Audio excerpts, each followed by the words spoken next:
Nalo gazeti Mwananchi lenye habari iliyopewa kipaumbele ni kivuli cha Mbowe mwiba Chadema, ugemea wake yanayoendelea Chadema wazua mjadala, wimbi la viongozi makanda kujiondoa la shika kasi, Heche aendeleza moto kanda ya Victoria. Habari katika ukurasa wa 4.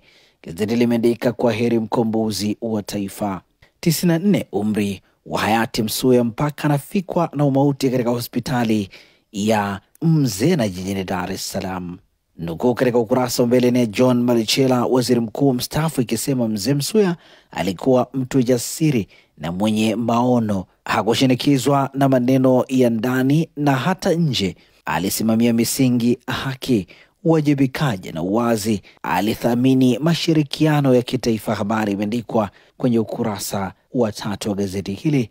Habari picha inaonyesha askari wa JWTZ wakimbeba jeneza lenye mwili wa aliyekuwa makamu wa kwanza wa rais wa Jamhuri ya Muungano wa Tanzania na waziri mkuu mstaafu hayati mzee Cleopa David Msuya wakati wa ibada ya kumuaga kitaifa katika viwanja vya Karimjee jijini Dar es Salaam. Undani wa taarifa hii katika ukurasa wa 3.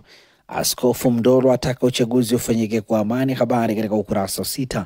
Charles Hilary, sauti ya dimu ya dhahabu iliyozimika. Habari katika ukurasa wa 20. Alibarikiwa kipaji kikubwa cha kutangaza. Sauti yake ilikuwa na mvuto kwa kila kipindi. Asingeweza kufanya kipindi iwe kwenye michezo au habari za kawaida akashindwa. Undani wa taarifa hii katika ukurasa wa 20 wa gazeti hili. Gazeti hili limeandika NMB ya chanja mbuga ikibeba tuzo kimataifa. Habari imeandikwa kwenye ukurasa wa 21.